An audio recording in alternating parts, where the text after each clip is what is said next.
Mga uri ng sahod. Una, sibuyas na sahod. Ito yung sahod na kapag hinati-hati mo sa gastusin, mapapaluha ka. Pangalawa, pampapayat na sahod.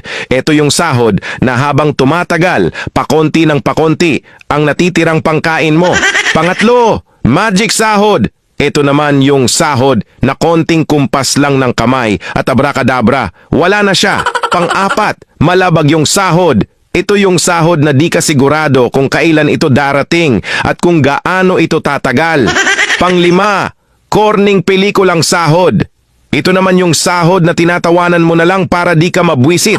Pang-anim, konserbatibong sahod. Ito yung sahod na nakakawala ng inspirasyon. Pang-pito, baog na sahod. Ito naman yung sahod na kahit anong trabaho ang gawin mo, wala pa ring kalalabasan ito. Pang-walo, reglang sahod. Ito yung sahod na isang beses isang buwan lang dumating at tumatagal lang ng 3 araw.